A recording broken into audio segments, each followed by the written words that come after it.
The Lion, the Witch and the Wardrobe by C.S. Lewis, Part 1. Once there were 4 children called Peter, Susan, Edmund and Lucy. They were sent away from London during the Second World War to the house of a kind old professor who lived in the country. On the first morning, the children decided to explore the big house. It was full of interesting things and unexpected places. One room had a suit of armour in it, another, all hung with green, had a harp in the corner, and one room was quite empty, except for a big wardrobe with a looking-glass in the door. "Oh, nothing here," said Peter, and they all trooped out again. All except Lucy. Opening the wardrobe door, she saw several long fur coats hanging up, and she immediately got in amongst them. But as she went further in, she noticed to her surprise that the soft furs began to feel rough and prickly, just like the branches of trees. A moment later, Lucy found herself standing in the middle of a wood with snow under her feet and snowflakes falling through the air. Lucy felt a little frightened, but very excited too. Ahead of her, between the dark tree trunks, a light was shining.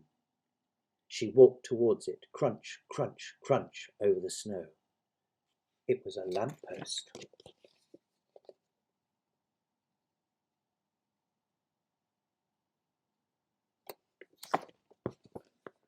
As Lucy stood wondering why there was a lamppost in the middle of a wood, she heard a pitter-patter of feet, and then a very strange person stepped out from among the trees.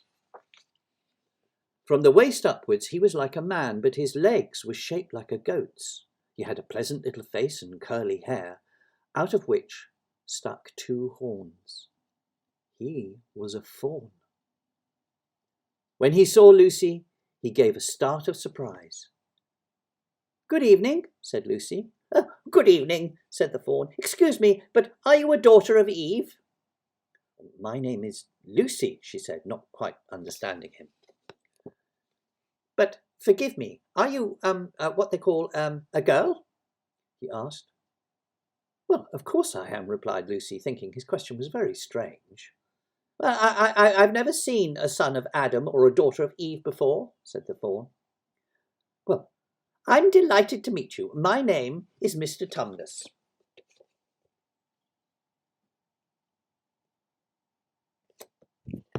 "Well, I'm very pleased to meet you, Mr. Tumnus," said Lucy. "May I ask, O daughter of Eve," said Mr. Tumnus, "how have you come into Narnia?" "Narnia? What's that?" said Lucy. "This is the land of Narnia," said the fawn. "Everything that lies between the lamppost and the great castle of Cair Paravel on the eastern sea." "Well, I got in through the wardrobe in the spare room," said Lucy. "Ah," said Mr. Tumnus, "if only I had worked harder at geography when I was a little fawn, I should know all about these strange countries." "But they aren't countries at all," said Lucy, almost laughing. "It's only just back there, and it's summer there." "Meanwhile," said Mr. Tumnus, "it is winter in Narnia, and has been for ever so long, and we shall both catch cold if we stand here talking in the snow.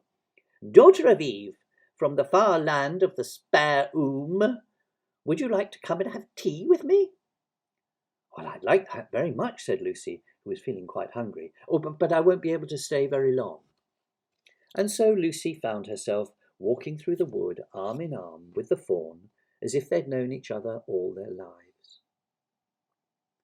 They'd not gone far when Mr. Tumnus led Lucy into a little cave, where a wood fire burned merrily, and Lucy thought she had never been in a nicer place. For tea there was a nice brown egg, sardines on toast, toast with honey, and finally sugar-topped cake. The fawn told Lucy wonderful tales of life in Narnia, about midnight dances with the wood nymphs and the water sprites, and about the milk-white stag who would give you wishes if you caught him, and treasure-seeking with the red dwarfs.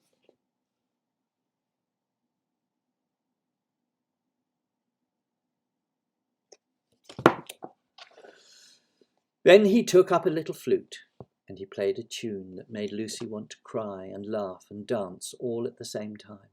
And finally she said, "Oh, Mr. Tumnus, I'm so sorry to stop you, but I really must go home." And to her surprise, the fawn's eyes filled with tears. "Oh, I am such a bad fawn," he sobbed. Lucy put her arms round him and gave him her handkerchief. No, you're not," she said. "You're the nicest fawn I've ever met. But what have you done?" I'm in the pay of the White Witch," Mr. Tumnus wept. "It is she that has Narnia under her thumb and makes it always winter, and it's always winter and never Christmas. Think of that!" "How awful," said Lucy. "But what does she pay you for?" "Oh, that's the worst of it," said Mr. Tumnus with a groan. "I had orders from her that if ever I saw a son of Adam or a daughter of Eve, I was to catch them and hand them over to her." But you won't, will you, Mr. Tumnus?" said Lucy anxiously. "Yeah, but if I don't, she'll wave her wand and turn me into stone, so that I'll be a stone statue in her horrible house." "Well, I'm very sorry, Mr. Tumnus," said Lucy, "but please let me go home." Yes, of course I will. Of course I will," said the fawn. "I can't give you up to the witch, not now that I know you. But we must be off at once. The whole wood is full of her spies." And so they hurried through the darkness back to the lamp-post. "Now go home as quickly as you can," said the fawn. "And, can you ever forgive me for what I meant to do?" "Why, of course I can," said Lucy. "And I do hope you don't get into trouble on my account." "Farewell, daughter of Eve," said Mr. Tumnus. Perhaps I may keep the handkerchief?" "Of course. Yes, goodbye," called Lucy, running toward the wardrobe door. And soon, instead of the rough branches brushing past her, she felt soft coats, and all at once she was stepping into the empty spare room. Lucy ran into the hall where Peter, Susan and Edmund were still standing. "I'm here," she shouted. It's all right, I've come back." "What are you talking about, Lucy?" said Susan, for to them no time had passed at all. Lucy told them excitedly that the wardrobe was a magic one, and there's a wood inside it, and it's snowing, and there's a fawn and a witch, and it's called Narnia. "Oh, just come and see."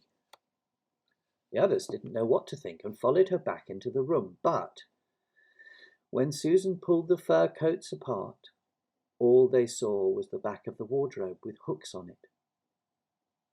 Peter rapped his knuckles on the back of the wardrobe to make sure that it was solid.